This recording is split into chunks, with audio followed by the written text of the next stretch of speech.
starting the video, and we are going to go down to the river person. Let me know if there are any other issues aside from my face, which I have just decided there's going to be no video of my face this time. So, yes. It's back? Okay, great. So, let us go to Waterfall.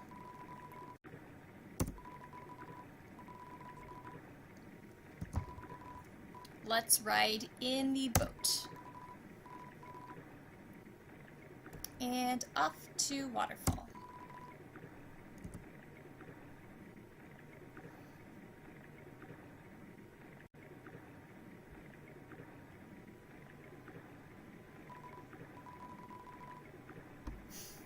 I love the little silly things that river person says. The water is very dry today, because that makes total sense.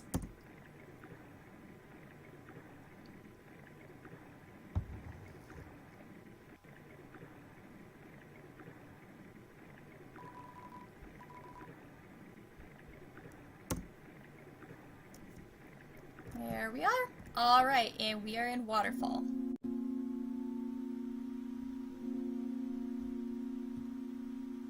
And I will wander around a little bit just to make sure your guys' comments are that we can see things. I'm just going to go in here.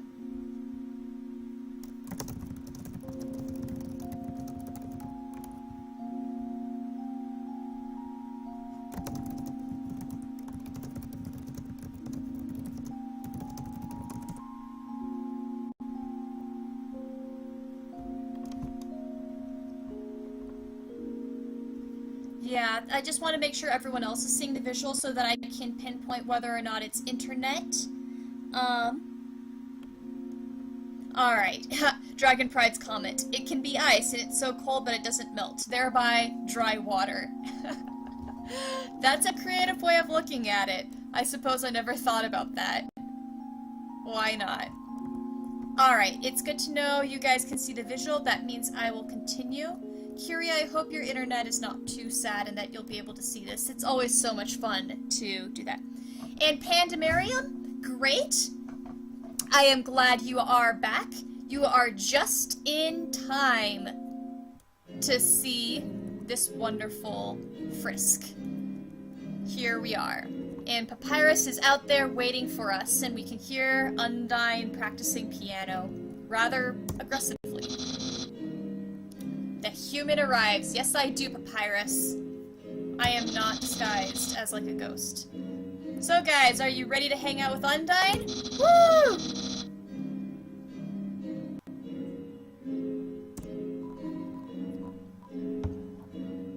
Alright. Will I hang out? Yes. Despite the fact that Undyne tried to kill me last time. But Papyrus doesn't know that, the poor dear.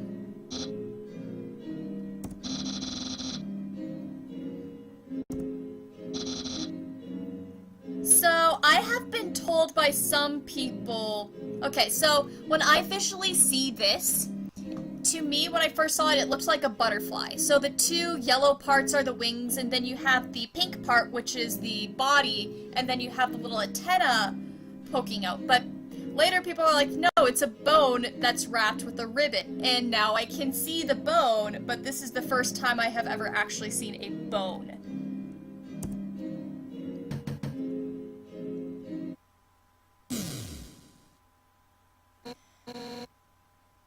Dragon Pride, who's the artist who draws stuff and watches it a lot. Kiri's the one who's been doing some art. Australet has also done some artwork based upon this stream. Basically, whoever wants to draw silly things off of this stream, I'm always really excited, and it's very entertaining. Alright. Hello, oh, Undyne talks in caps lock a lot too, Ashley Ben. So don't worry too much about that. And here's Undyne. Extra private one-on-one training. Good job, Papyrus. And you invited somebody. And he doesn't even consciously think about the fact, oh, I brought someone to the extra private one-on-one training.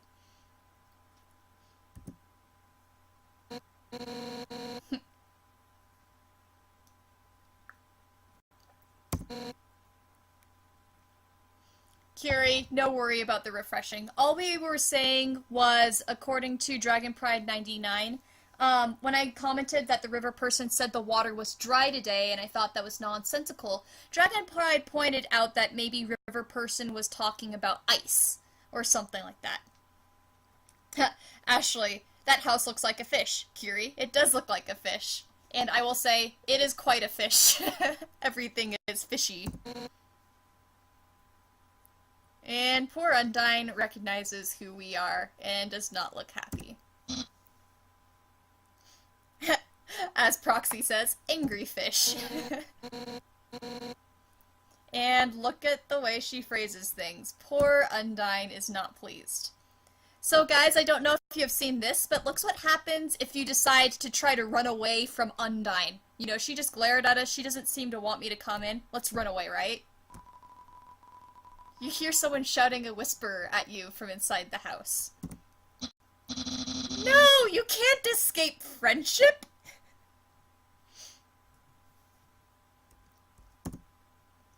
Yep, so I cannot escape friendship. Apparently I have to go inside. Alright, and the Undyne meeting can go multiple different ways, so as always, tell me which options you guys want. My friend brought a gift to you, for you, on their own. Because Frisk would totally just give Undyne a bone wrapped in a ribbon.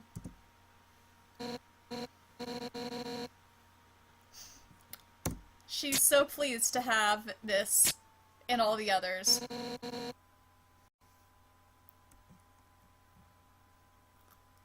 You have to give it to Undyne, even though she said that this was a private meeting. She is at least trying to be hospitable to the fact that Papyrus brought someone. And not only someone, but the person that she was, like, attacking.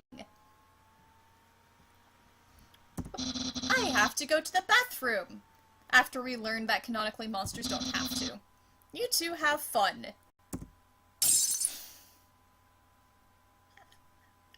The dork. Dragon Pride. Friendship. It's going to bring your death about eventually. Why not today? That sounds like a really good start to an advertisement. And it's about right. We're in a dangerous area. Here we go. And now that Papyrus is gone, Undyne is going to quit the act. Panda Miriam says, I will never get over Papyrus. I will never get over Papyrus too. Ashley, he just wanted us to leave... Ashley, sorry, I cannot read today. He just wanted to leave us alone with this character. Oh, yes, he did. Manipulative Papyrus.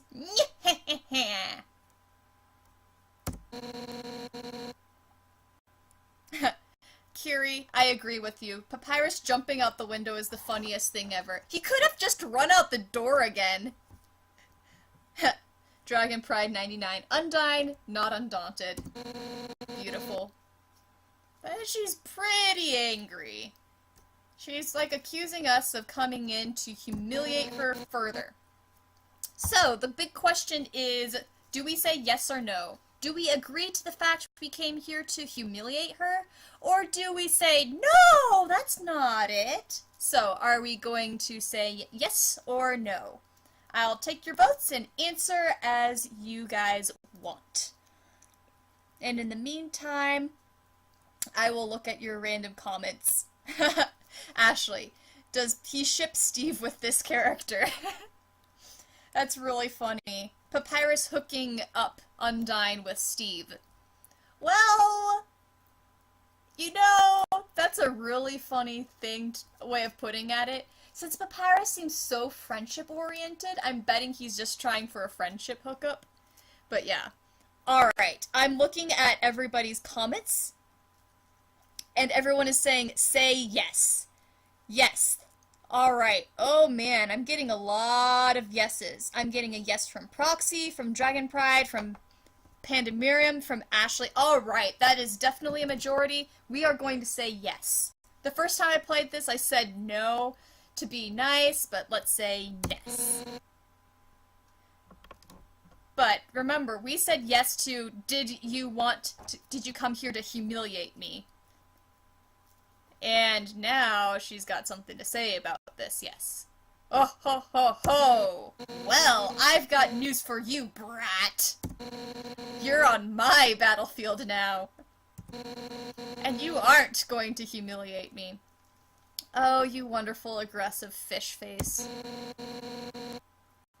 I'll tell you what's gonna happen. Alright. We're going to hang out. We're going to have a good time. Do you want to have a good time? Hello, Alyssa! It's good to see you on the chat, too! Welcome, welcome! Alright. So here is Undyne's big evil plan. We're going to become friends.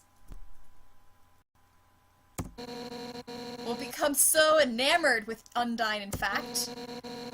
We'll feel humiliated for our actions. Now talk about reverse psychology right there. Han Solo, we are gonna have a good time, you say? I hope we have a good time. Undyne is threatening us with becoming her best friend. And here we go.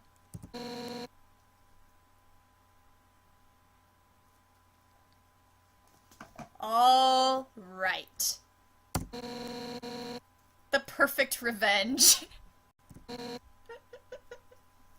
Wow, Undyne. Wow.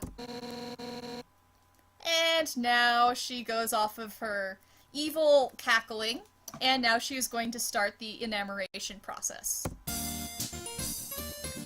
For people who are interested, the other responses get some pretty hilarious things too. If you're ever curious about what the other response saying no would have been, I can let you know. Alright. So, Curie says, what if Steve is an amazing pianist? Well, let's go over to the piano and try it out, right?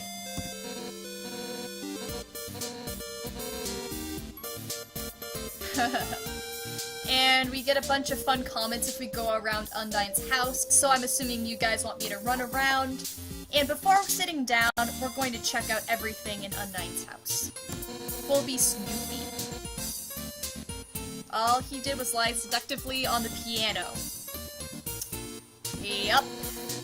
And okay, how did Mettaton eat grapes? He's a robot square with no openings.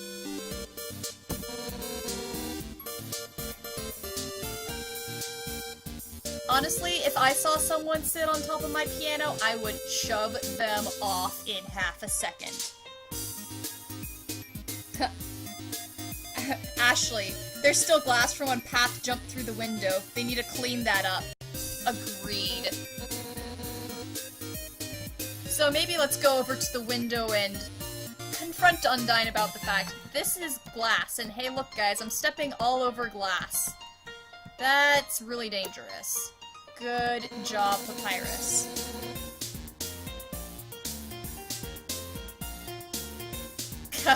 Suggestions. From Dragon Pride. Mettaton unscrewed his jaw bolt. Ashley. Bender drank beer and he's a robot, so whatever. Yeah, I mean, there's magic involved with Mettaton. He's made of metal and magic, right? So why not? Alright. And this comment makes me wonder how many times Papyrus has jumped outside of Undyne's window. Okay, there's just that one comment for the window one. That's right. Curie, your sister has desperately tried to get her cats to stop hanging out on the piano. Good luck. You cannot get cats to do anything. And Ashley, your comment that magic is the perfect explanation for anything. It can be. What's always interesting, though, is it depends on the story, because there's stories that have those really fancy magic systems, and as soon as those are all fancy, as soon as you go outside of that magic system, people will again be pointing to you and saying, how does that work? It's really interesting. Alright. So here we go. We're looking at the giant human sword. Historically, humans wielded swords up to 10 times their size. Well, that's big. Wait, 10 times? That's 60 feet! That's 60 feet! Oh my gosh, I'm trying to... It's so funny. So guys, we can answer true or false on this one. I'll let you know that we can actually answer both and see Undyne's reactions both ways. So, with that being said, which one do you want to answer first? Should we tell Undyne that humans really do have this whole sword thing 10 times their size figured out, or sort of nicely correct her about reality?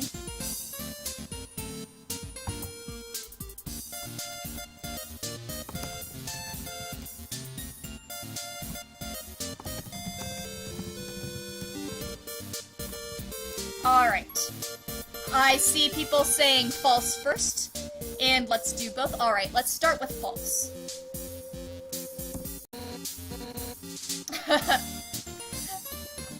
Yep. Alright. Undyne is calling us a liar. And we have read Alphys's Human History book collection. For people who weren't there last week, that Human History book collection looked a rather lot like comic books and manga.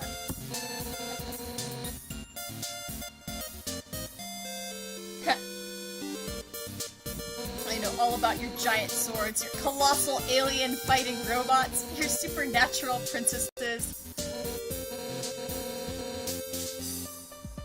So, Undyne didn't believe us anyway.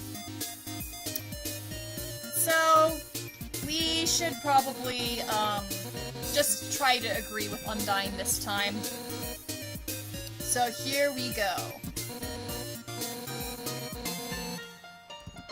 Ready for answering true? Here we go.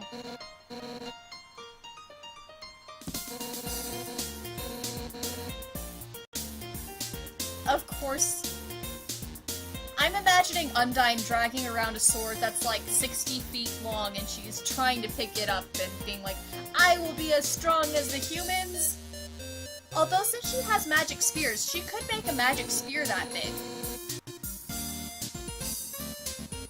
That's so cute. They made a giant sword together.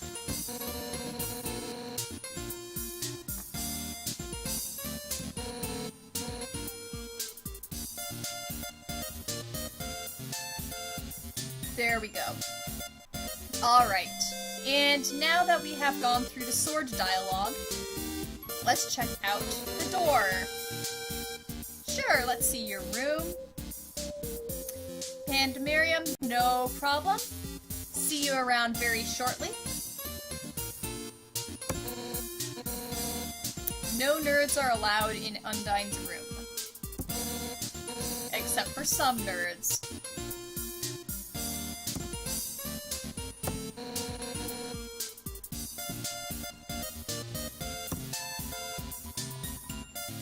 And in the sink is a teacup in the shape of a fish.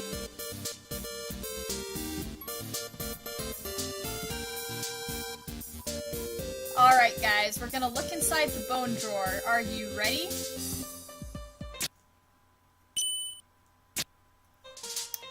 Hello, annoying dog.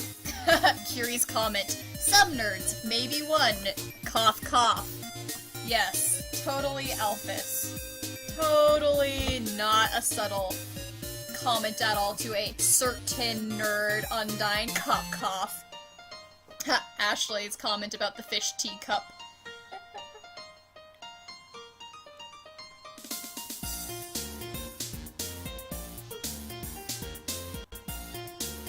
Alright. So, there we go. The top of the line MTT thing. I want to know if there are any companies in the underground that are not Metaton, or if Metaton actually has a monopoly.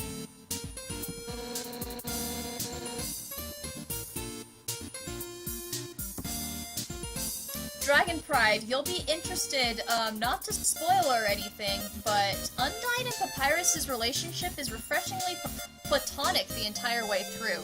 It's sort of nice. Alright. A silverware. Oh, I love this one. I love this one. This one's great. It has forks, spoons, knives, tiny swords, axes, spears, nunchucks. Oh dear. Good job, Undyne. It makes you wonder if she eats with tiny axes and spears. Okay, I'm pretty sure that's that. And here's the refrigerator. Or refrigerator. I wish I had my webcam on so that I could do little stupid quotations for that. Kiri's comment. She could arm a tiny armada. She could arm a little armada with her silverware drawer.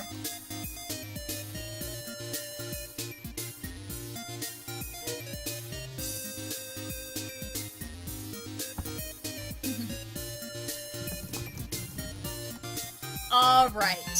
And so her fridge heats up food instead. Hot fridge. Undyne, you are weird. The more I look at it, the more I think that there are two nerds allowed in your bedroom. Alphys and you. Comments. Undyne could arm Astrid, or rather Astrid at age 5, with her silverware drawer.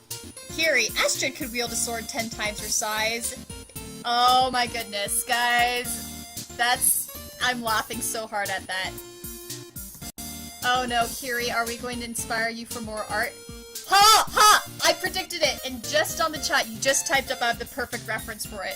Kiri, you're gonna have to draw it! I'm just teasing you. You don't have to, but I really hope you do. That would be pretty entertaining. Undyne, liar! Alright.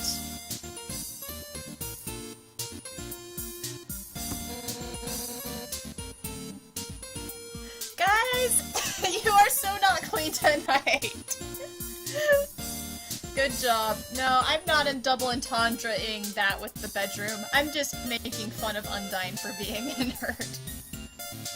Alright, so she wants us to sit at the table. First she says it nicely, and now the second time it's sit at the freaking table, you little nerd. I'm pretty sure she only says, yeah, those two things. Alright. So I think we have finished looking around her house. Are we ready to start the, adventure by sitting at the table?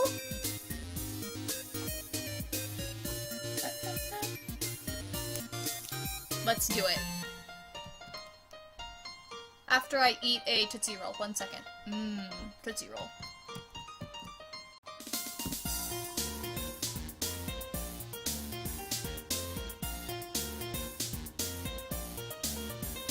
Alright, Tootsie Roll consumed, mission success.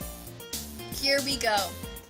And I love how we yet again went on to how to train your Undertale, combining the two, with the idea of Hiccup meeting Papyrus. You need it, you want it. Hiccup meeting Papyrus would be very interesting. Honestly, Hiccup meeting any of the characters would be pretty interesting. The one I like to imagine is, the twins meeting Papyrus. I feel like that would be pretty funny. Or just the twins meeting the two brothers. Because, the twins meeting Sans could have such dangerous results. And then the twins destroying things with Undyne also seems slightly dangerous. Alright guys, I'm going to look through the, different options. Whoops. Right. You cannot get up to get the food yourself. Ha! And you broke your own table, Undyne! You are rather adamant about this, you nerd.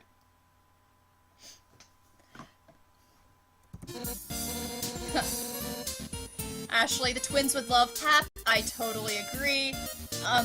Proxy, Astrid and Undyne would be good friends. I think so too. I think so. And then the comment of Papyrus jumped through the windows, the twins would 100% do that. Yes. Totally. Alright guys, so now let's look at the different options. We can select Undyne, sugar, soda, hot chocolate, tea, and the fridge, and the sword. So I will start with the sword, and we'll just go from there.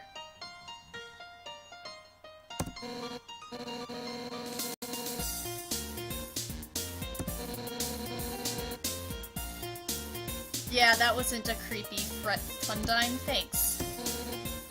Okay. She only says that one thing. Okay. Refrigerator. Let's select the entire refrigerator. Seems like something Sans would do.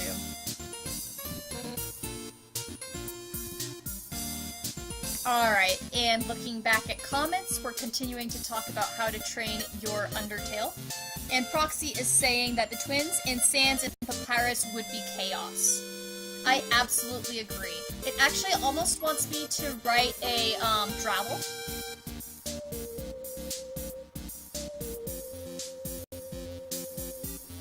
And oh, hello random streaming. It's good to see you there. I see that you said you were about to start streaming Hacked Undertale, but you gave up. I'm sorry to hear that things weren't going smoothly with you for the streaming. I had some problems setting up my own stream too. My friend Kiri has done Hacked Undertale, and I've heard some hilarious things from it. So I hope you get the chance to do your streaming of Hacked Undertale. That sounds like that would be a lot of fun. I haven't played Hacked Undertale myself, I'll admit.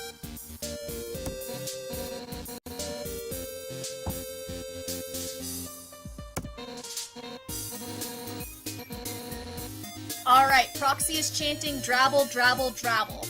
Okay, so guys, if you want me to write a Drabble about the twins with Sans and Papyrus, do you have any specific requests? So, like, narrow it down a little. Do you guys have any ideas about what sort of crazy shenanigans these four can get up to? And if so, after this stream is done, I will try to write that Drabble. I already see some ideas. So Dragon Pride is saying Tough Nuts Chicken meets Papyrus, and she likes the spaghetti. Okay, that's pretty entertaining. That's pretty entertaining. Huh. Alright, selecting soda, and as I do so, I'll continue responding to the wonderful comments that I'm hearing from you guys. It's wonderful to talk to you, and I hope I don't sound too sporadic. To respond to Han Solo, thank you so much for your nice words. I'm glad that my voice is calming to listen to. Personally, when I hear myself talking, I am not a fan of my own voice. It's sort of funny. There's certain speech tendencies that I have that I always nitpick myself whenever I say them. So I have this ongoing mental monologue of, oh man, you did that voice technique again. How dare you?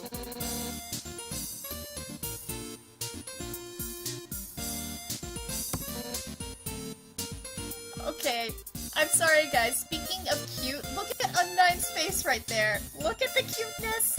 Look at the cute Undyne face. Look at the nerd. Look at this nerd. Ah, I love you, Undyne. Alright. What, you want to throw the spear at it? Right, you can do some... Okay. I keep on forgetting which ones have double comments and which ones don't. Okay. Aw, thank you Random Streaming for hitting the follow button. And if you get your stream working, that could be fun to watch too. Alright, I'm seeing more ideas popping up about the twins with the skeleton brothers. So, Proxy's talking about Papyrus getting the twin spaghetti, and the twins will stuff the spaghetti up their noses. Okay, okay, yeah, that's how it would work. Yep. Yeah. Nothing would go normally with any of them. Oh! Oh! I almost started choking, I got so excited. What do I look like? The ice cream woman? I love this so much. Okay, are we ready? Do ice cream women terrorize humanity with energy spears? I'm sorry. Has anybody drawn human ice cream women with energy spears? Has anybody drawn this? Because if not, I need to draw this.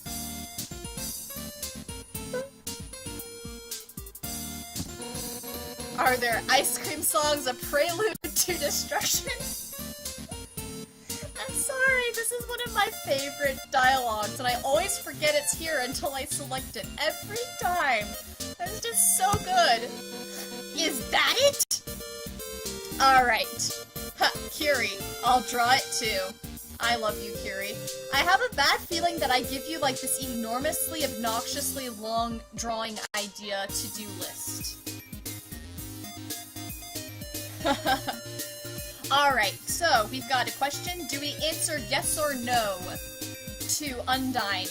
Do we tell her, yes, this is how human ice cream women do things? Or do we say, no? What is the answer? Proxy is saying, yes, there are songs of destruction!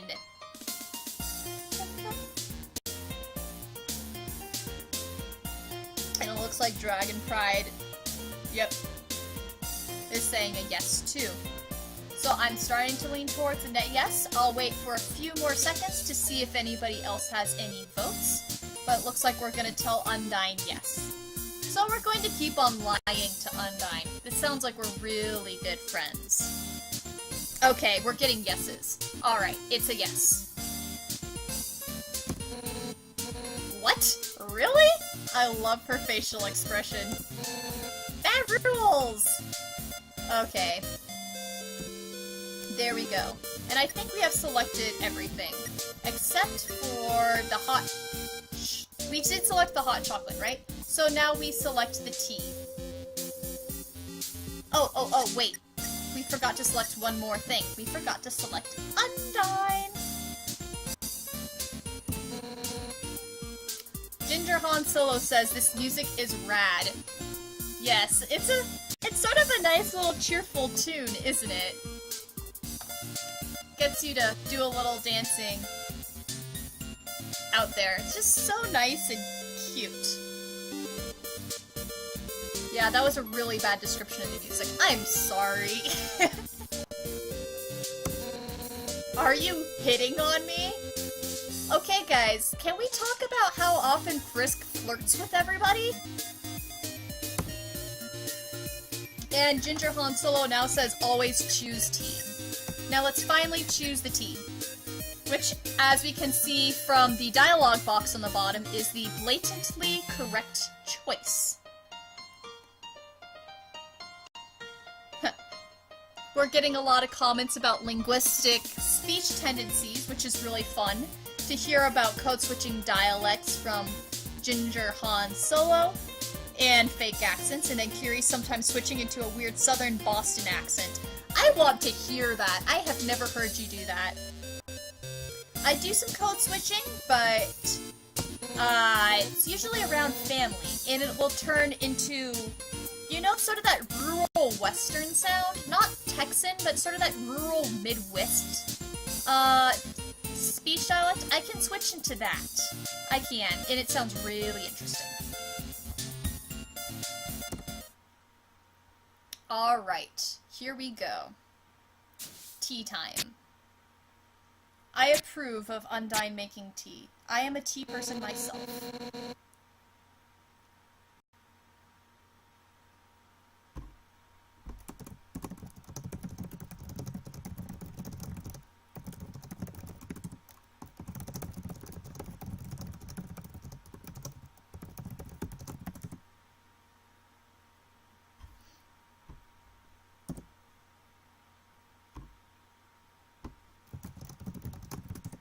Okay. Tea is made.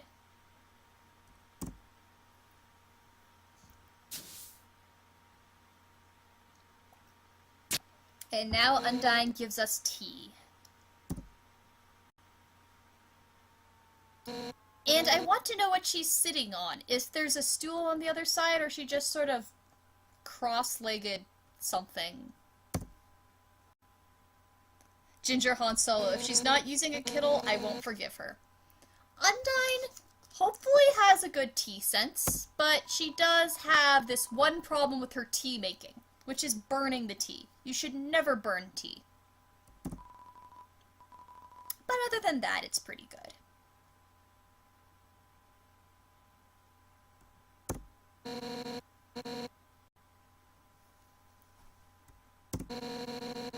Nothing but the best for my absolute precious friend. Oh my goodness, Undyne. Way to sap it out.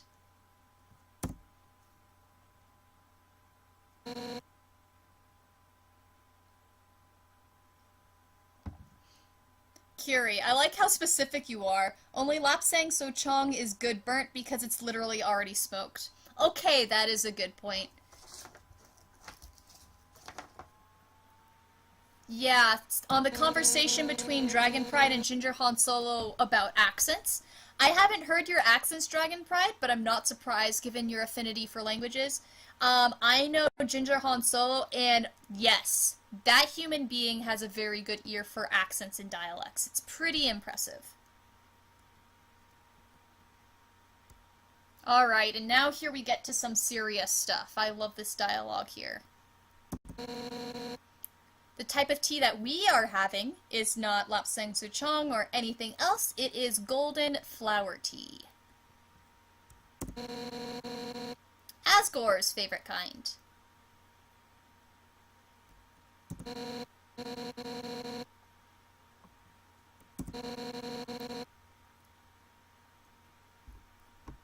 Alright, random streaming, goodbye. It was so wonderful for you to come in. Thanks for stopping by, and good luck with your own streaming too. So take care, and yay Undertale! Woohoo! Alright. So it's interesting that we can remind Undyne of Asgore. And I like her reason why.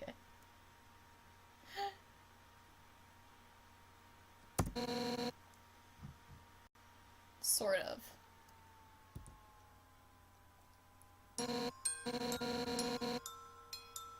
Ashley's comment is, golden flower tea sounds rather nice. It does, doesn't it?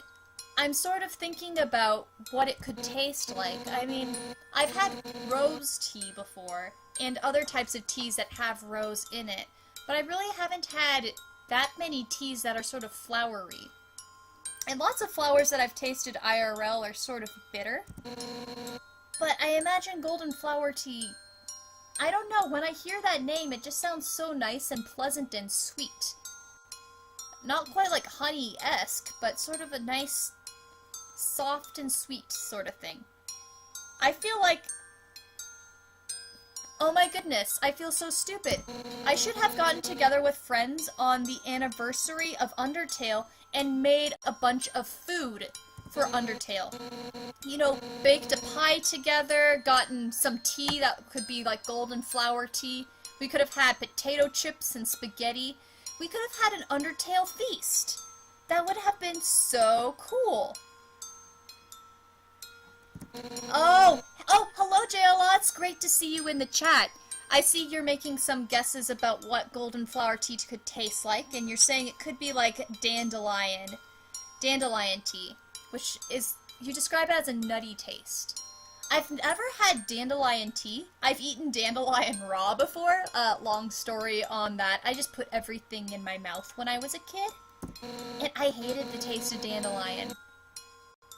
But no, that's an interesting idea, something like that. Oh, all this talk about golden flower tea really makes me want to have tea. So there's a talk about golden flower tea from Ashley saying it sounds like the thing Rapunzel's mother drank. Yeah, because of the glow. Golden flower tea. Now I want to figure out what that sort of tea would be. I need to find a way to make that now. And Dragon Pride suggests for the Undertale feast, specifically frozen spaghetti. That's funny.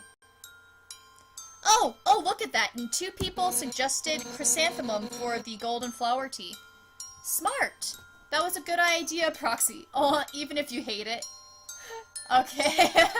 I'm sorry. That's not a bad idea, especially... Okay, yeah, Kiri says have it with sugar. It's not a bad idea. Maybe I can do that. Alright, well, if anybody wants to do an Undertale feast... Okay, I'm saying this to people who live across the entire, planet. Never mind. But if we ever want an Undertale feast, that would be so fun. Ooh, other ideas. We see, Ashley suggesting sunflower. I didn't know you could do sunflower in a tea, but you can do anything in a tea. And then Kiri says a honey flower. That's pretty golden. I could vote for that, sure. A honey flower.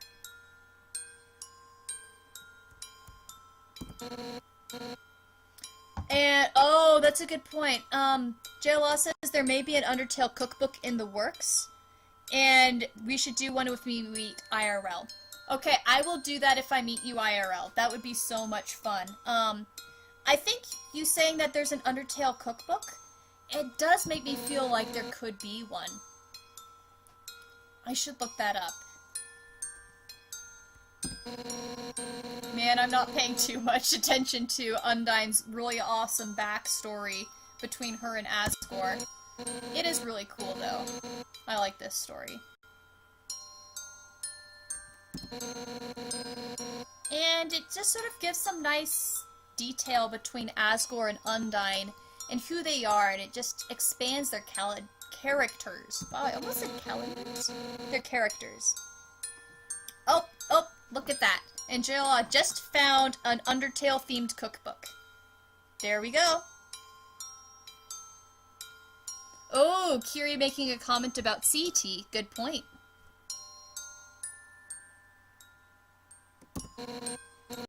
Unfortunately, those cookbooks probably aren't gluten-free. But, oh well, maybe you can always modify recipes for gluten-free.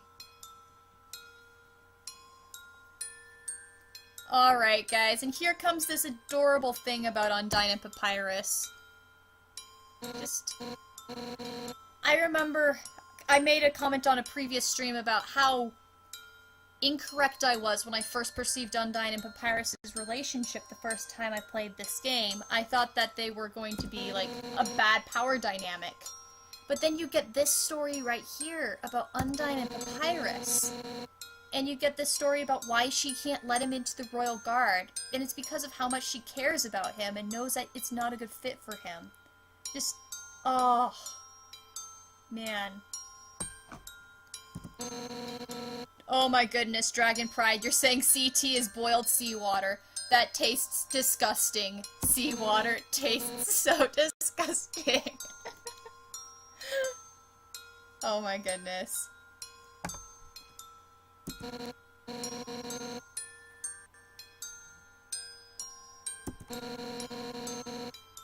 Alright, this comment here from Undyne.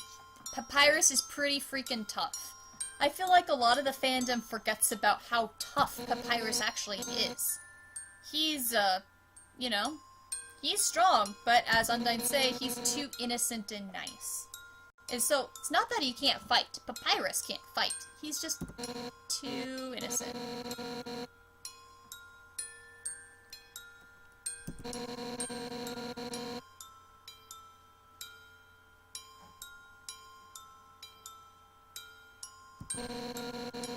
Yeah, guys, I know that gargling salt water is good for a sore throat and things like that.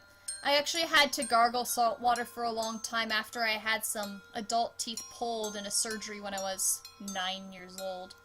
But it's still so gross. I would not want to drink sea tea. Even if that's the name, it could be symbolic for something else. Maybe it has the smells of the sea or something else, and it's not actually just salt water.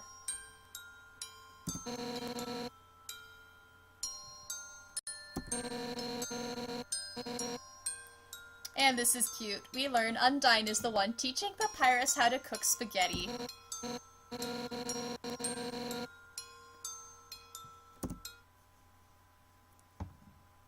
And then she remembers.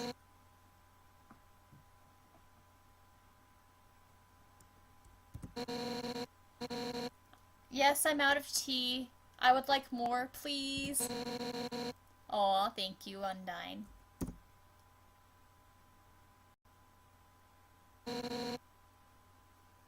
Alright, here we are. Are we ready? Are we ready for the cooking lesson?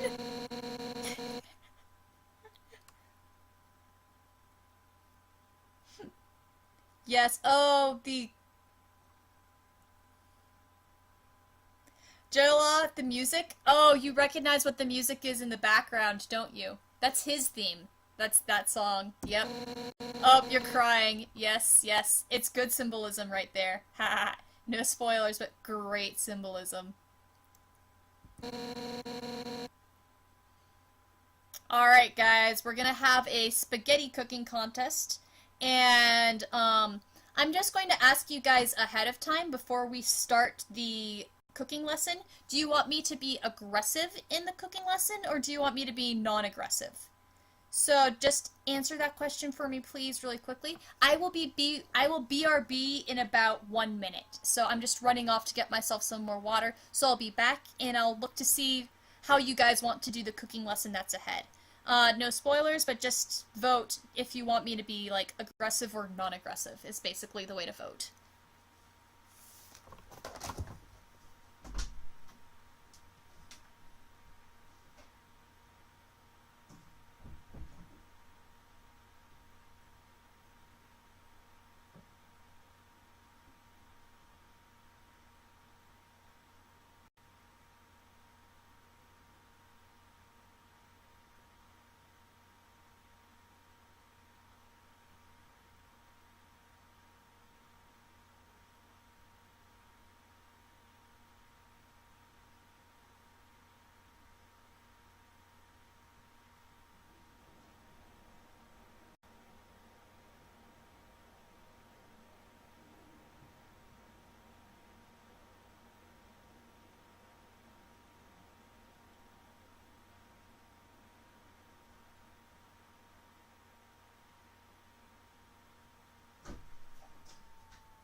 Alright, I am back. So I'm seeing the votes from Ashley. We're going to be aggressive for Papyrus's proxy cooking lesson.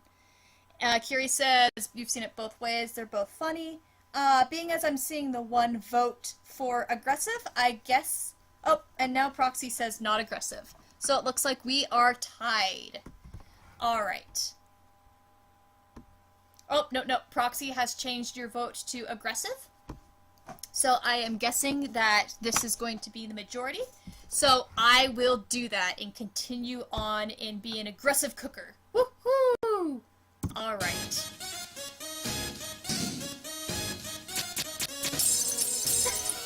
I love this so much.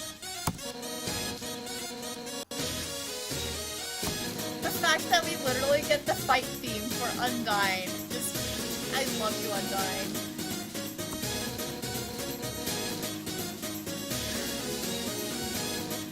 I have never heard of being friends such a scary threat.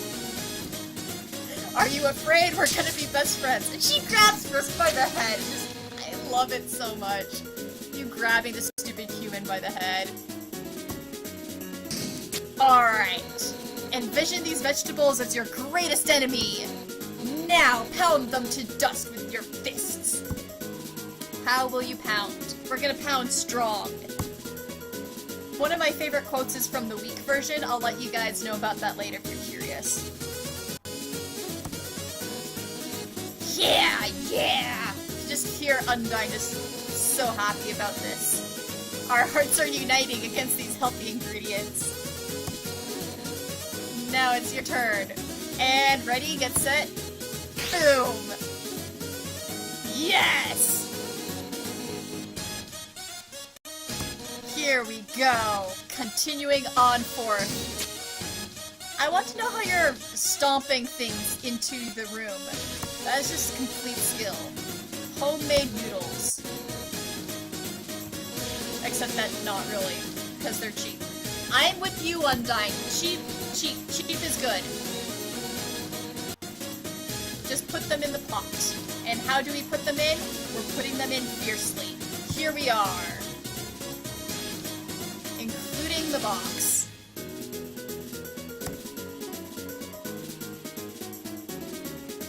Curious suggestion is that Undyne is doing this with special ceiling boards. It could be like shelves that are above or something like that. Yeah, it could be. It's so funny.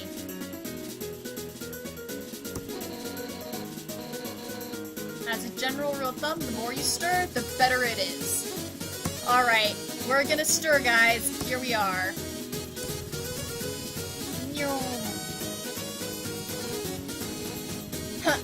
Ashley's comment, we forgot the water. You're sorta right, I guess we did.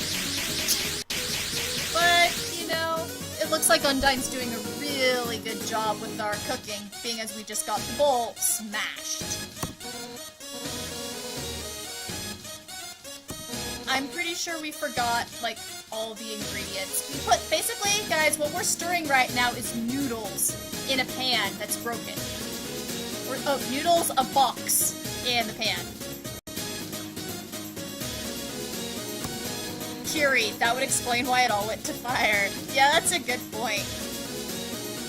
Oh, and good point with JLaw is you don't need water. Tomatoes are watery, but you do need oil. Yeah, basically Undyne is just, not being a good cook right now. No matter how we analyze Undyne's cooking, I don't think there's anything that is that great. But we're gonna destroy it. We are going to make it hotter. And boom. I love this so much. Oops. There we are.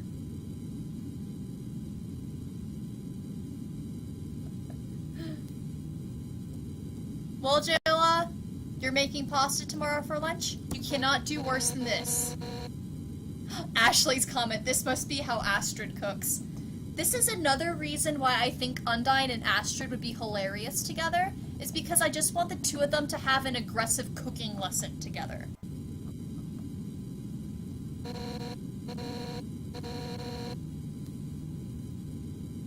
Cooking with Astrid and Undyne. Right, Curie. Yeah, you're gonna draw that. I look forward to that.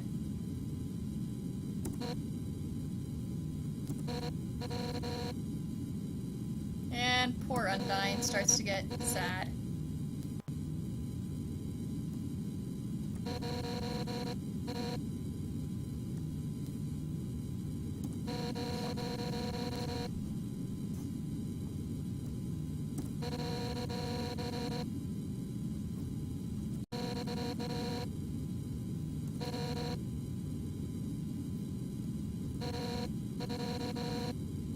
And here goes Undyne, being aggressive yet again.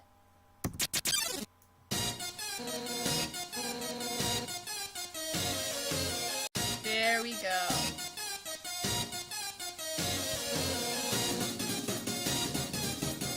Poor Undyne.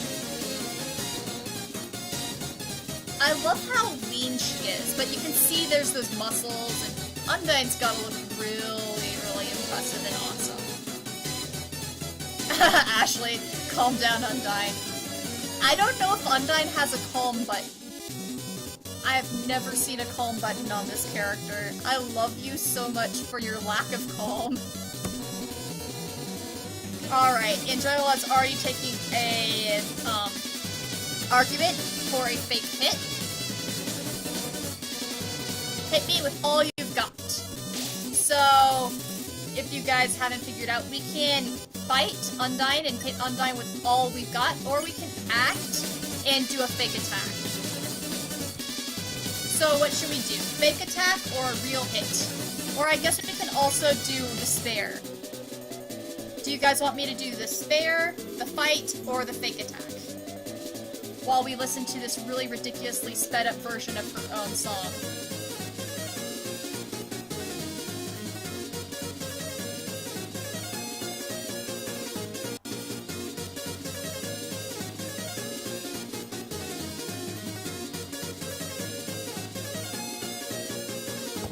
Alright. We get a fake attack vote from Ashley and from Jayla. Alright. I guess that's what we're doing. Fake attack time. Boom.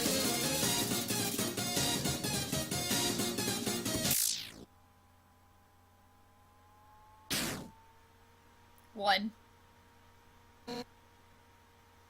Look at her face. Undyne cannot believe what Steve just did. That's the best.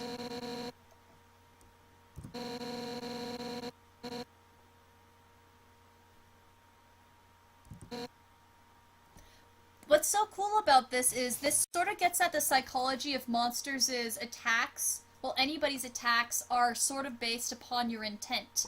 And the fact that Undyne only got a 1 shows to her the fact that this human really doesn't want to do anything to her. So that's this really cool thing about that 1 that, you know, really sings with Undyne. It's why it resonates with her and she realizes that she can just drop the spear right now.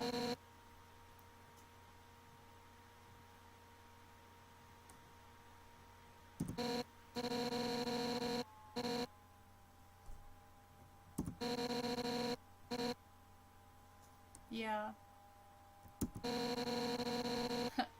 Okay. Does anybody have any ideas on who she's talking about right here? When Undyne says that the way that we hit her reminds her of someone she used to train with, do you have any ideas who that is? Because no matter how much I rack my brains, I can't think of who she's actually talking about. I mean, in the context of it being a wimpy loser, it could be Asgore, but at the same time, it doesn't seem like that. Otherwise, wouldn't she have said that? Because she just told us that, she trained with Asgore. So why not say that? It just seems weird how it's phrased, because it seems like it's a suggestion of Asgore, but it's worded in a way that linguistically would not make sense based upon well, just the patterns of human conversation. Because that's not how human conversation works, which is interesting. But then I could be looking too closely into it.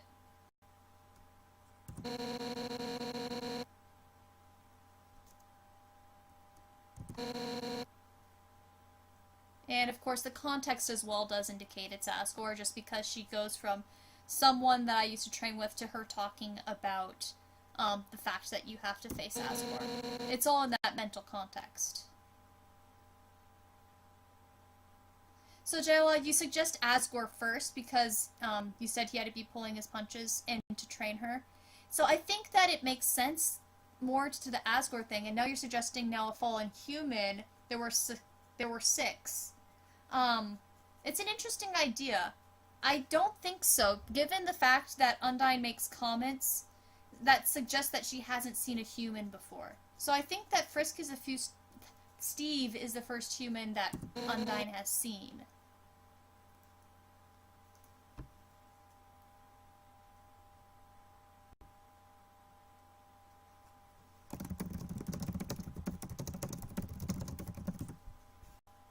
So there we go. Undyne says talk to him and persuade him to let you go home.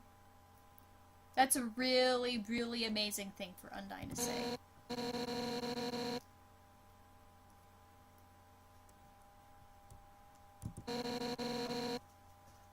That's so huge for Undyne to say this. Pretty cool.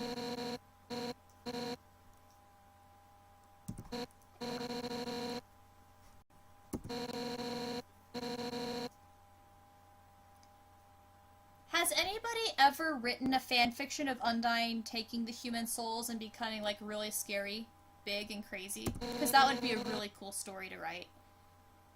Oh man, I would like writing that. That would be cool.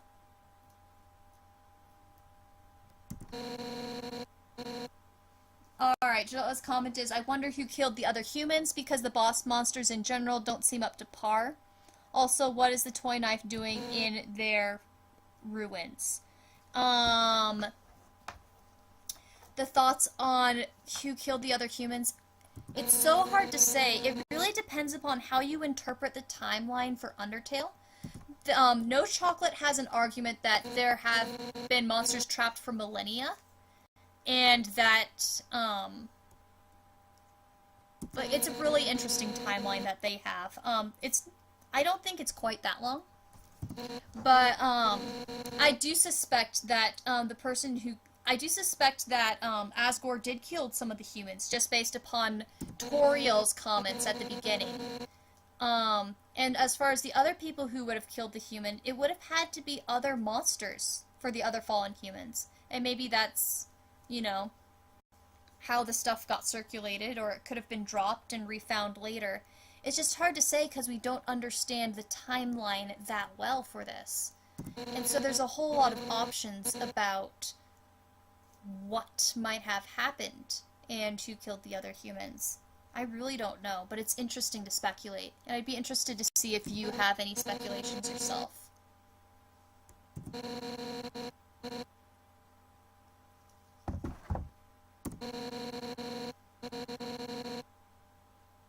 Interesting idea, Joel, about the guard dogs in Snowden. So do you hold the idea that the humans would have come recently then?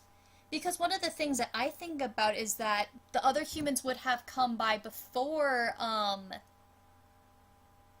any of the characters that we know, except for the boss monsters, lived.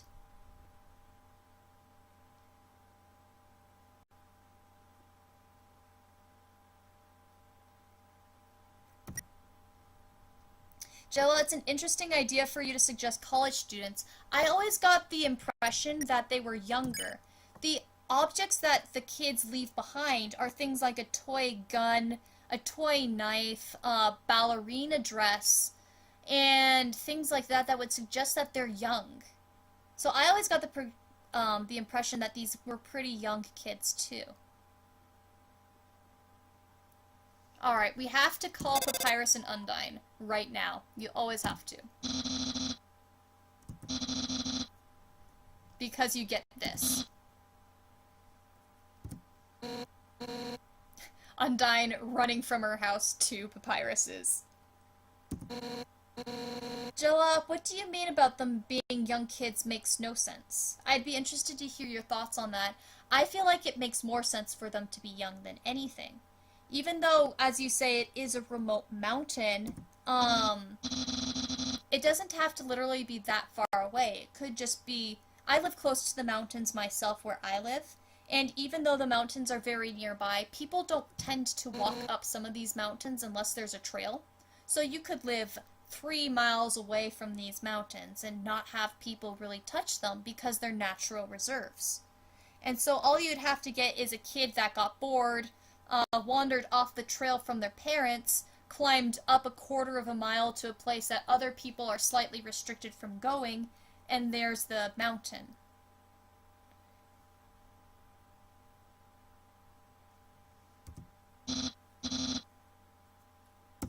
But that's just speculation.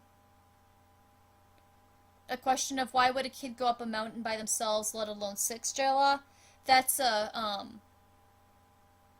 it's a good question. It's something that we're not sure of for any of these kids, and it's really hard to guess. But I feel like, I mean, it just depends on the time scale. Depends on how long it was between each kid coming in and coming out.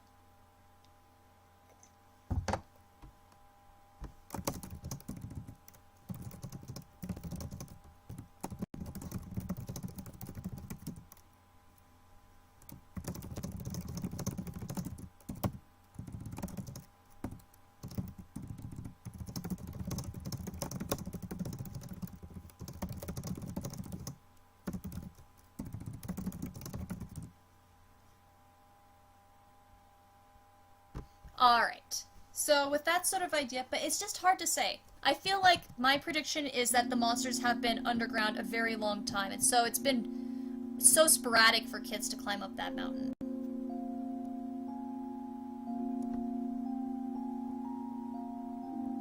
JLaw, a frat party might make more sense, or a group. You know, it's true that we don't know that the kids didn't fall down together. That's true. We tend to think of them as coming one at a time, but we don't technically know whether or not they would have.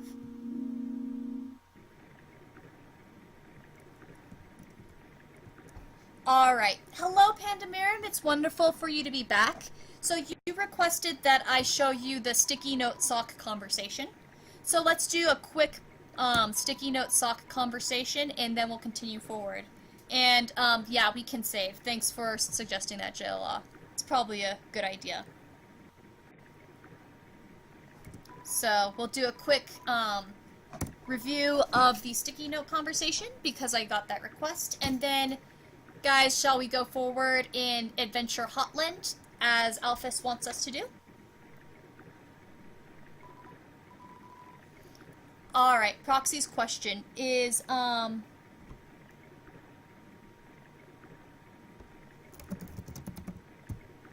question is, okay, sorry, my tongue is getting tied up. I'm going to respond first to Random Streaming's question, and then I'll return back to the original conversation. So, Random Streaming, you're asking if it's okay for you to send the fan game. And, Random Streaming, I have played Undertale many, many times. I have played about 160 hours of Undertale. I know this game inside out, so I will not be spoiled about anything. I can quote this thing. So you are totally free to send your fan game. I also want to let you know that I am a music composer. I am currently working on some Undertale fan gamers' game, and I'm composing music for an Undertale fan game. If you need music for your fan game, especially if it is Undertale related, let me know, talk to me, send me a whisper through Twitch, and I would be happy to talk to you about music if you would happen to be interested to hear some of the music that I have done. So just so you know, I am totally happy with doing that sort of thing.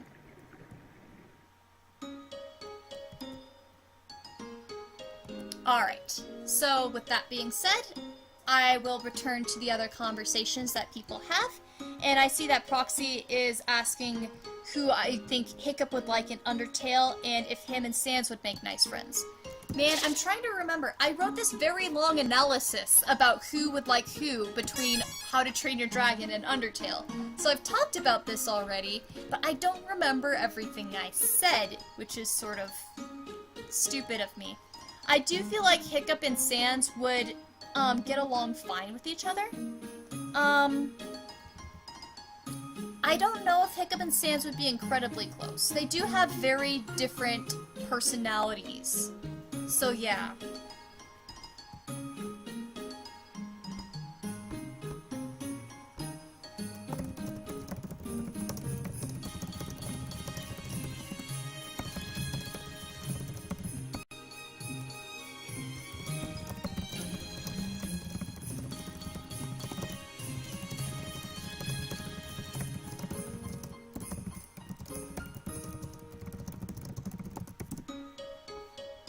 Alright. So, we see Papyrus and Undyne are in front of the door now. I love this comment right here. So apparently, Papyrus thinks that pasta and burning are supposed to go together.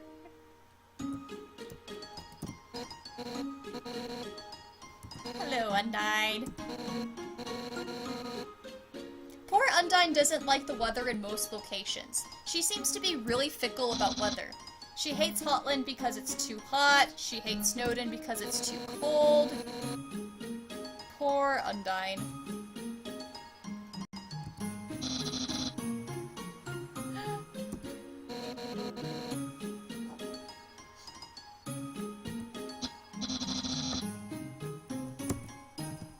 Alright, so here is the socks for Pandemirium. Gyla's comment. Papyrus needs to try good pasta. Papyrus does need to try good pasta. He also just needs to try pasta since we know he hasn't eaten it.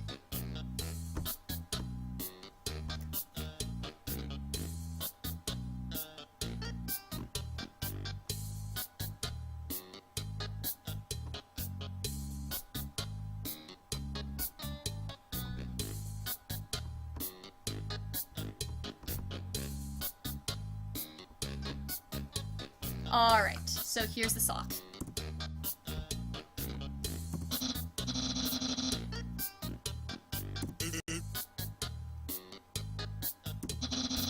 Don't put it back down, move it!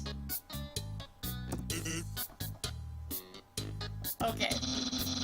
You moved it by 2. This is my favorite thing ever. So, my sense of humor is trolling. So the fact Sans is doing this is my favorite thing ever.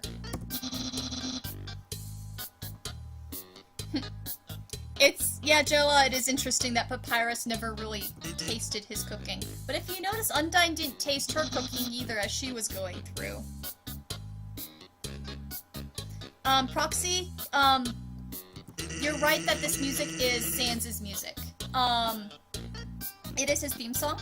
We're just in their house right now. We can't go into Sans' room yet. We will get to the point where we can go into Sans' room, but at the moment the door is locked.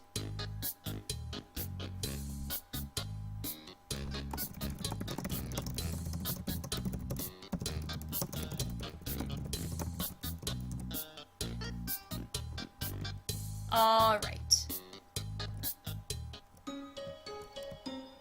So, there we go. There is the socks. And let's continue now down to Hotland.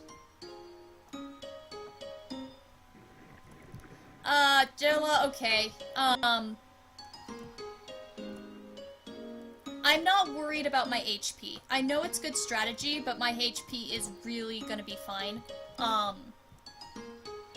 So I'm not gonna spend the time to do the hotel thing. I'm totally happy with just, doing a normal HP right now. And Pandemirum, you're welcome for the socks. I hope that was entertaining. Also, Jayla, look at how much gold I have. I have 3,000 gold. We're not short, we can spend whatever we want on anything. So we're good. Ride in the boat? Yeah.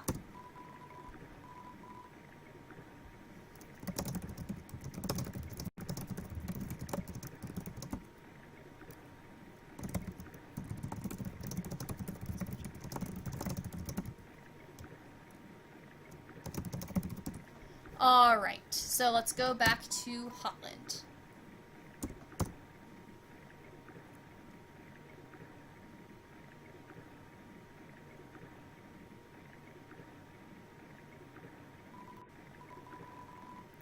And we get another dry water comment today. That's interesting. So, I guess today is just a really, really, really dry day for the poor river person. Goodbye, river person. I love you. You're cute.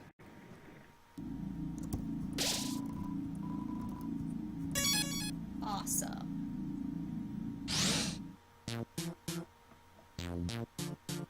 Here we go. Oh man, Dragon Pride's talking about Aladdin and Undertale. I really don't remember who we did with who. I don't remember. Alright, here we go. Alphys and her 200 billion updates. But let's admit, we all know someone like this. We all know someone like this. Panda Miriam, what are some theories you have on the river person, like their origins? Okay, Panda Miriam and Jayla, since you guys are reading my fanfiction, how much of spoilers do you want about my current Undertale fanfiction? The one that you guys are beta-ing for me. Because that one actually gets into river person origins. And I will happily talk about river person origins. Just want to check, are you guys fine with me talking spoilers?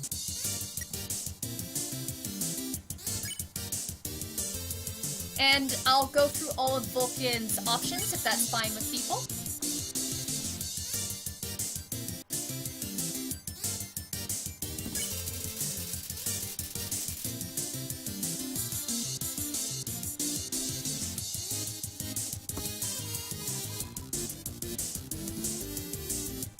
And here's Happy Vulcan.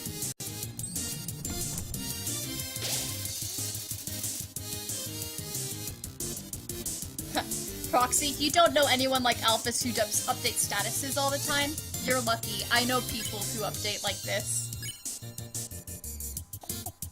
Okay, so Proxy, you're fine about spoilers. Jayla, you're fine. Panda Miriam, you say spoilers are okay unless it's a huge twist for your theme. it's sort of a, I wouldn't say it's not the crux of the story, but it is something that I slowly hint at and reveal and foreshadow throughout all of Part 1. And it's only at the end of Part 1 that you really get the final key locked in for River Person's backstory. But if you are perceptive, you'll notice River Person a lot earlier and you'll have it figured out. So with that said, Panda Miriam, okay, you say you think you should be okay.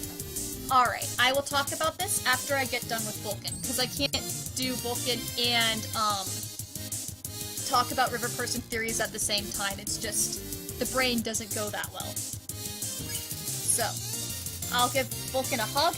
Proxy votes criticize, so I'll do that next. And then we'll do the last one. Aw, happy Vulcan.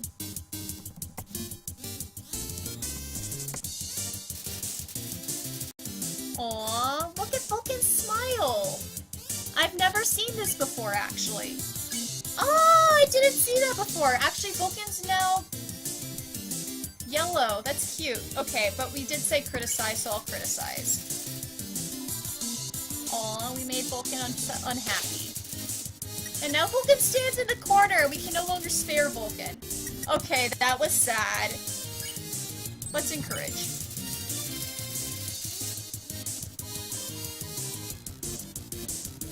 Right, and you have to dodge these ones.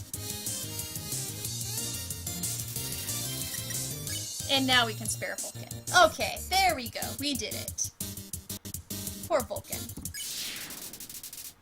Alright, yes, and we have done this. Okay, so now to River Person theories. In my I don't 100% believe this is how River Person happened. But in my fanfiction, I am doing this idea that I don't see other people doing. So you know how Gaster is said to have experimented with 2 other scientists? In his journal entry 17, he says, you know, what do you 2 think? Well, I'm making River Person one of his scientists. And I'm saying that Gaster's experiment actually caused River Person to lose their memory and become the River Person. So I'm actually, I have some, in that story, I'm putting River Person as tied with Gaster. And I actually do have this suspicion that even if that's not 100% how it goes down, there's actually some better canonical evidence for it being Alphys instead of River Person. But I feel like River Person is connected with Gaster in some way. Because River Person knows about Gaster way too much. And River Person knows way too much, period.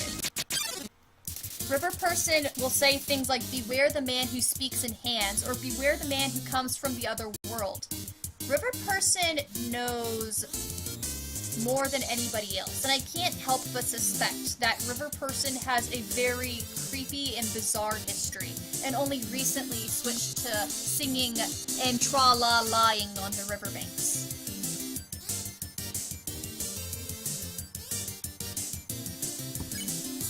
Alright, Sunderplane. What should I do with Sunderplane? Should I approach or flirt? I'll let you guys decide. Proxy, thank you so much. I'm glad you find that interesting about the fanfiction idea with River Person. So I'm having fun with it. Most people don't put River Person with Gaster, so that's why I'm having so much fun with it, is actually creating a River Person. Yep, as Random Streaming says, River Person, beware the man who speaks in hands. River Person, there's other evidence I also feel like that River Person knows about Gaster, but it goes into a lot of crazy other speculation that I have, such as my speculation about Gaster knowing about time travel. And if you can piece that idea in with Gaster and time travel, River Person actually makes some comments that suggest parallel universes. River Person saying, I wish I wore a million more pants today, suggests that River Person is talking about this timeline and every other possible timeline at the same time. So every possible today, River Person wants to be wearing a different pair of pants. So that's a really crazy out there theory, but I go by it. Alright, so we're saying flirt. Everyone says flirt with the plane. Alright, I will flirt with the plane. It has a powerful rudder. Oh my! And apparently River Person found that sick. And man, you are flying fast today. Crap, and I got hit. Whatever. Oh right, we have 10 armor. Why am I worried? So that didn't work. So we tried Flirt. Let's do Flirt one more time and then we'll try something else. So, okay, it's the same powerful rudder comment and still being called a sicko. Okay, so, guys, remember this lesson. If you flirt and people don't like you, just stop flirting. So, let's be nice and just be a little bit nicer to Sunderplane. Actually, let's show the check first so we can explain why approach works. So, Sunderplane seems mean, but doesn't secretly like you. Ginger Han Solo, this is the weirdest thing. Undertale is so weird. It's part of why I like it. It's so weird. Like, we're flirting with the plane. And hello, it's good to see you back, both Han Solo and Kiri. Smells like an airport perfume counter. And yes, we have learned, do not flirt with planes. Although we should not stereotype planes. Maybe there are planes that are very, very different from Sunderplane. But let's get close. Hello, Sunderplane. And we get triumphant music. Here we go. Random streaming, I will admit that I know next to nothing about most lyrics. I am really bad with the music genre because I'm a classical musician, so most of the songs that I know are ancient opera songs in Italian or songs with no lyrics. So I would be bad at it, but if other people want to do the trivia, you guys can say yes or no. And yes, Ashley, the plane is blushing. Happy Sunderplane, we got the plane to blush. Because this is such a normal game.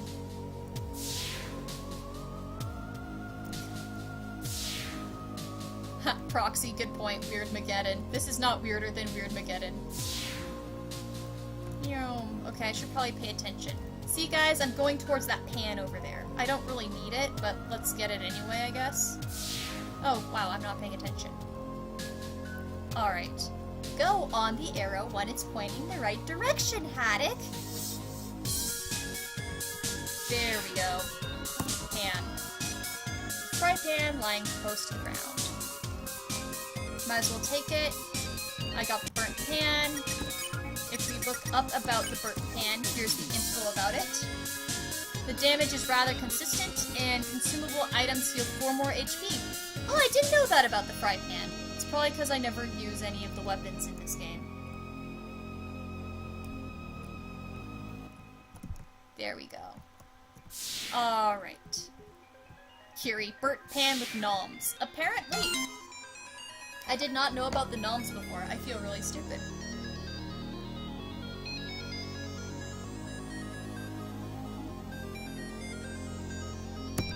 Poor Alphys. I can understand your anxiety with calling people on the phone. Like, I will be on the phone checking things like the internet and Tumblr, but I hate calling. Han Solo, between this and Star Trek, I doubt anything can surprise me anymore. Yeah. Jayla, I could sell the pan at the Tail Village, but I don't really feel the need to. I have 3,000 gold. I don't need any more money.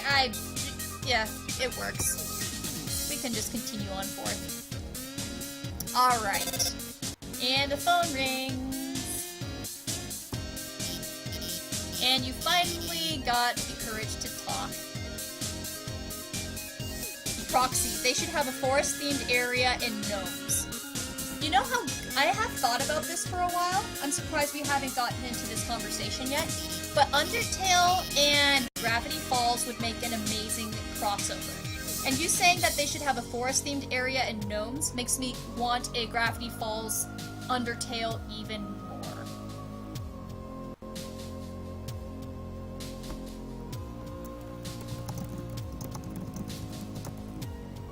So there we go.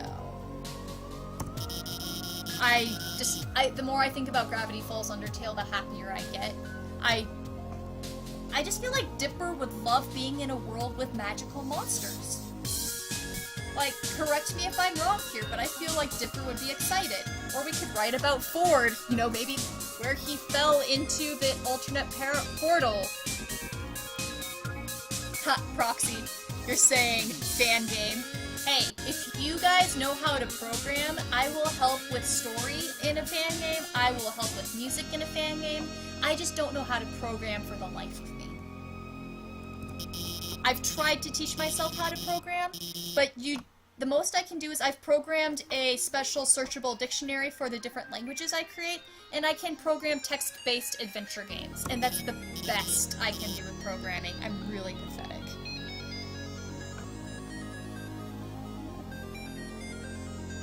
Ah, random streaming! Yes, you can program! That's...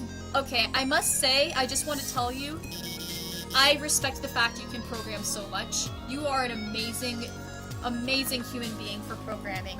Programming can do so many wonderful things, and if you ever want to do stupid or fun fan games or actual real games, I love collaborating with people. Just absolutely love collaborating.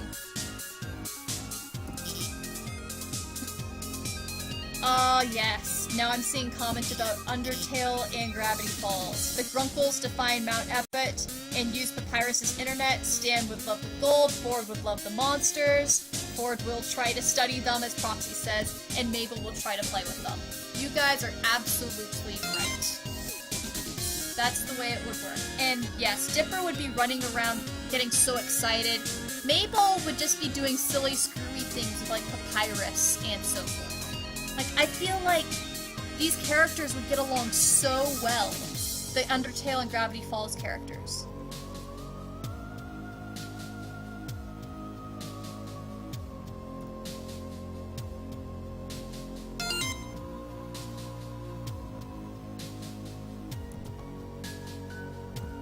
Ginger Han Solo, you would work out to this music? Nice.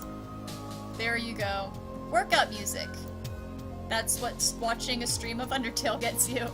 Okay, there's one theme in Undertale. You haven't seen it yet, so I won't give you spoilers, but there's one song in Undertale that makes me want to punch the world and just scream and shout yes. Right as JLS says Stan would punch Flowey in the face. And you are so not wrong.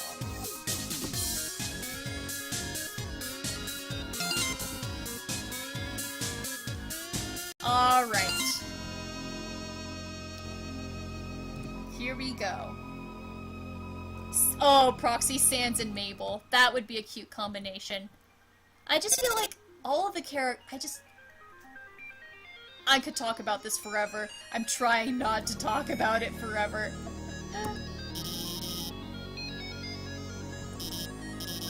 But I really could. I can imagine so many beautiful Gravity Falls Undertale things. Like, oh man.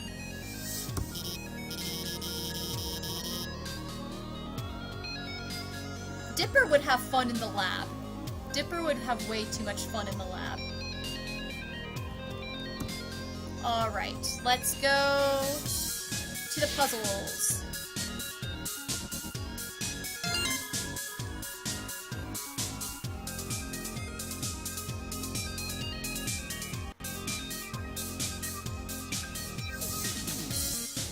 Alright, the monsters.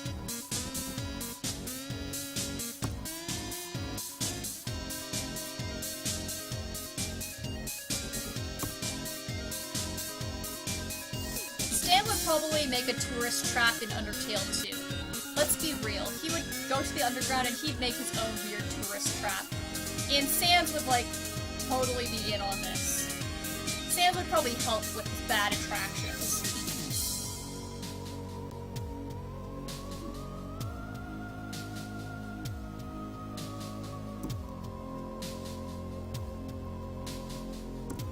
I would be really fascinated to know the population of all the monsters. I would be really, really interested. Dragon Pride, Bill Cipher in Undertale. Now, no spoilers to the ending of the game, but Bill Cipher in Undertale would be absolutely amazing. Absolutely amazing. Jola comment. Okay, you're responding to me talking about stands and attractions. He'd make weird crap though, and Stan hates that. It depends. I can also imagine Sans putting together like 2 popsicle sticks, gluing them together, and saying that it's something special. It really just depends on what Sans is feeling like, because Sans is also a troll.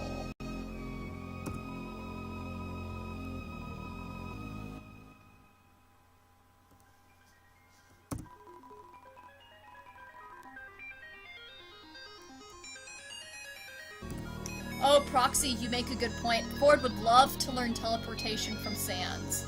The question is, it really just depends on how Sans feels about Ford. Like if Sans would be willing to show him, or if Sans would play innocent, or what sort of thing. Alright, here we go with the puzzles. Ta-da! That one was so hard. Yeah, JLA, I agree with you. Stan wouldn't do actual magic or take real monsters. I agree with you on that. Oops, why did I do that?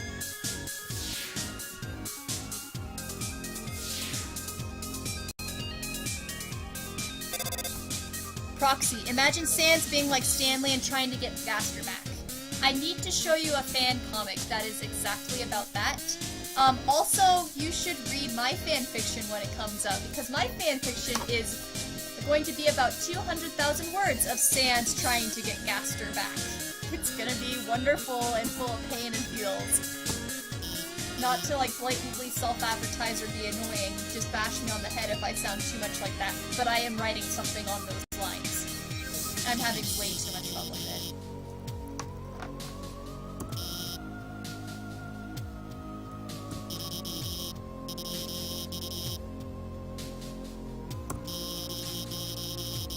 Man, if only I had time in my life, I would write, like, so many more ideas, like Gravity Falls, Undertale. Gravity Tail? Baby? Gravity Tail? Baby? Panda Miriam, it's gonna hurt. What are you saying? It's gonna hurt people. I love you too, Panda Miriam.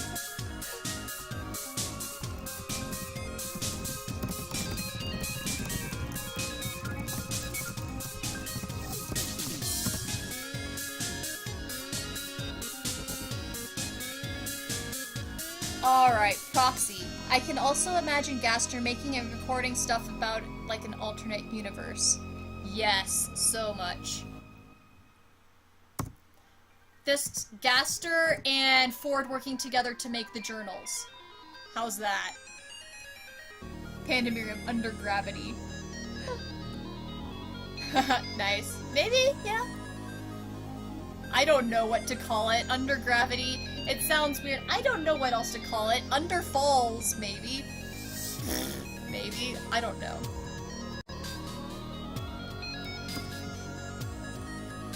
Alright, here's the second puzzle. And still not hard.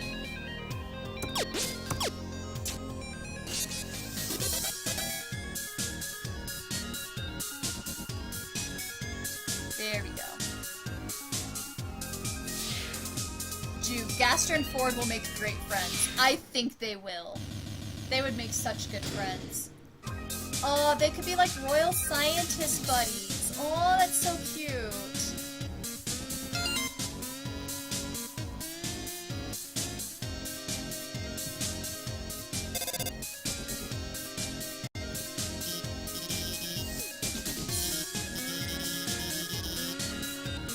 Roxy, you're always fine to post that sort of thing in Tumblr.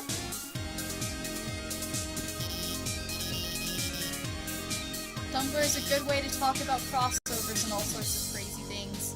Hey, our conversation the other week about Stoic and Toriel being a good couple has gotten multiple people doing things about the two of them. I love that so much. Okay, guys, so we're going to do this and then maybe call it a night. How's that?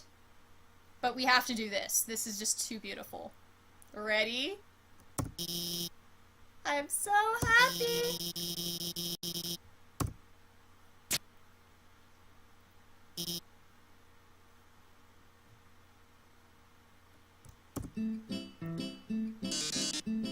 And Metaton is back. Ginger Han Solo, that's where the ship came from. Yes, we had a conversation in the stream last week, I believe, where we were talking about how to train your dragon and Undertale combined, and we got to the idea of Stoic and Torio would work really well together. It is a nice kitchen, I agree with you, Ashley. We are going to be making egg cake! Woo! Cake time! And all of this is going to make me hungry and just reinforce the fact I need Undertale Feast Day.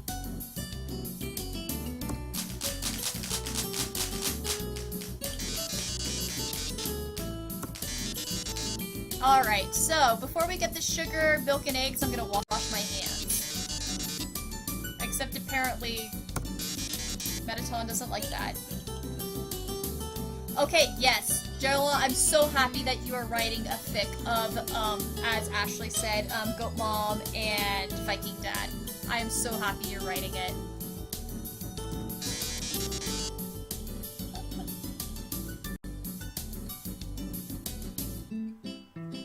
Han Solo. Well, the fandoms I'm in have had weirder. This is true. One thing I have noticed is, it's like this law of, fandom, is there's always something weirder. Always something weirder. And it's all about having fun anyway. So, we get the milk, eggs, and sugar. And if people don't know, you can also look at the microwave and the oven.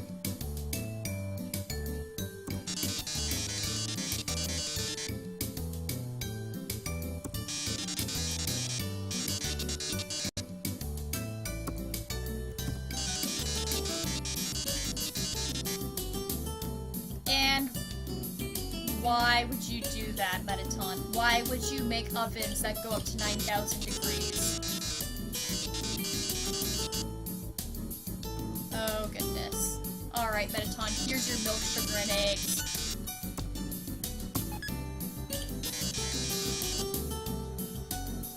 Proxy, I bet the monsters will hate Bill or have a mixed feeling.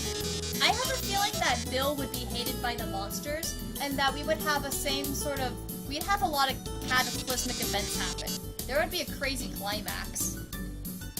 Huh, J-Law, no one likes Bill after Weird Mageddon, and he's loyal to no one. So true. Ginger Han Solo, if you make cookies at 9,000 degrees, remind me not to be, like, in the same, like, country as you, because yikes. Kiri, ovens that go up to 9,000 degree equal automatic combustion. Yeah, I'm slightly worried about you, Metaton. And now Metaton is going to attack. Ashley Ben, isn't the sun 9,000 degrees? I have no astronomy training in any way, shape, or form. So, I am going to smile blankly, and yeah. I don't know, I feel bad about that, but I am a linguist, not an astronomer. Oh, the substitution. I love this. Couldn't you use a substitution in the recipe? Alright, here we go. And Undyne, blah. Alphys's explanation about why we should make a substitution for human food. Because they could be vegan. That's a good point.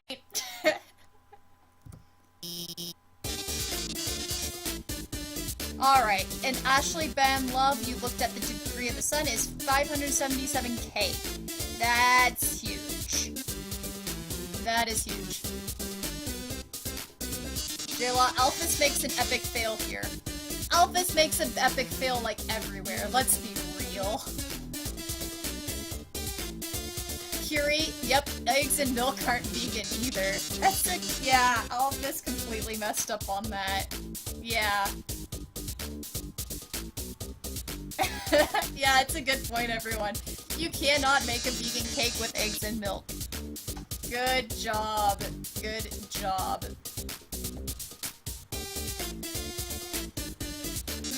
I just like how suspicious this entire cooking interaction is. It's so obnoxiously, like, suspect and completely off.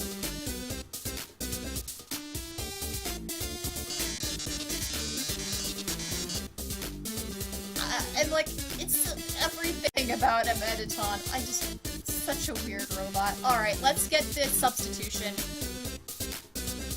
And this is the part in the game where I was watching this and I literally screamed, what the fuck is this game? Because, like, what the hell is this? Okay, Proxy, the song is funny. This Mettaton thing, though, right here, with, like, this part right here, this is one of my favorite parts, too, because it's so stupid. With this part of the shooting up bench, and then what happens in, like, 2 seconds. Okay, guys, I actually have a question. Do you want me to succeed or fail? In this next mission, do you want me to win the mission or fail the mission? Because there is a way to do both. So let me know, and I will play accordingly. Okay, Ginger Han Solo says, I say what the fuck every 3 seconds watching this TBH. You know, that is not a bad way to react to Undertale, and that's sort of how I feel with the first 2/3 of the game, or first half of the game, is it's just so random, and it's so endearing because you get things like a dog whose head grows up like a giraffe and then shoots down into the ground, and then you get Alphys's plan right here, with the extra features on the phone. Alright, so Ashley is voting succeed, and Pandemarium says fail. Alright, so I've got a tie. Proxy, I can only do 1 vote, so, I can't do both succeed and fail. And Jayla, exactly. Undertale is meant to do that, make you go WTF and cry. And it does both of those. It makes you laugh, scream WTF, and then cry from the feels. Alright, Han Solo is saying fail too, and Jayla says succeed. Thank you guys for being perfectly evenly matched. Random Streaming says fail. Alright, so we've got more votes on fail now. Alright, we'll fail then. Alright, we're failing. I'm sorry for people who want me to succeed. I'm going to fail.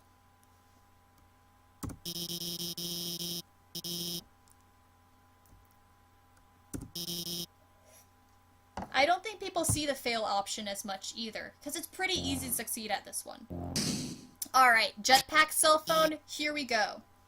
Oh, Random Streaming, you've never seen fail? Nice.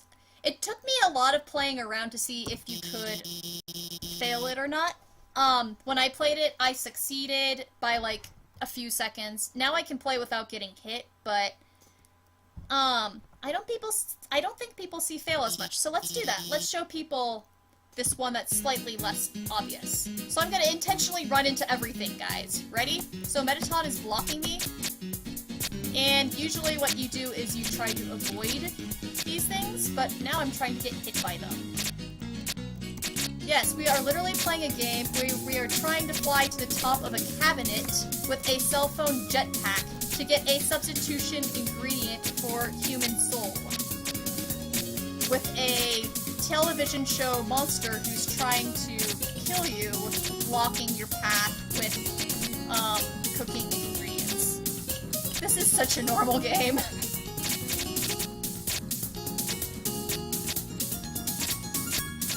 Alright, we're doing good. We are nowhere near the top, and we only have 10 seconds left. Ha ha ha. We are not gonna make it. Good. We're not even halfway, man! Alright, and time is up. Ashley, you're commenting the timer is a pizza. I just noticed that. I don't think I've ever noticed that ever. Ha! Pandemarium, the most normal game ever. Yep. So normal. This is so normal. Alright, and this is what happens if you fail. Why aren't you moving? No! So we didn't get enough fuel.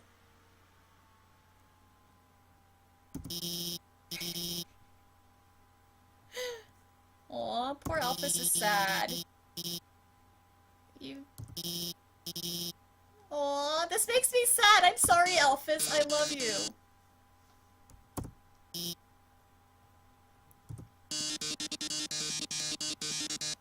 And then we have a commercial break. This is so not contrived.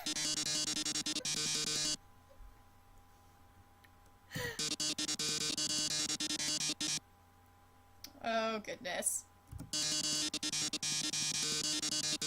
Ginger Han Solo, I love your comment. Other people see this too, right? This isn't just me, right? I'm not just seeing things, right?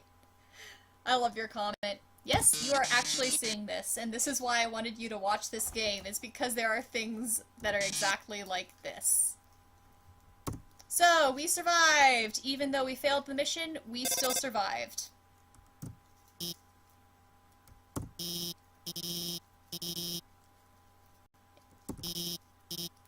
Poor Alphys.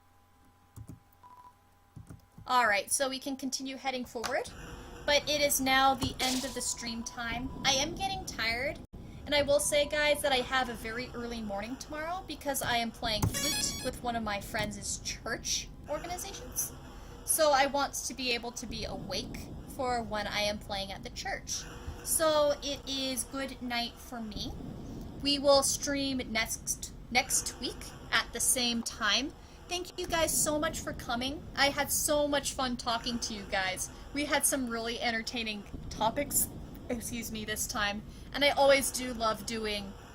I guess today was cooking night, because we cooked both with Undyne and with Metaton. So I will say goodbye to you guys. Random streaming. I will respond to you about game stuff. And everybody else, have a wonderful day, morning, evening, whatever time it is for you. Take care and adios!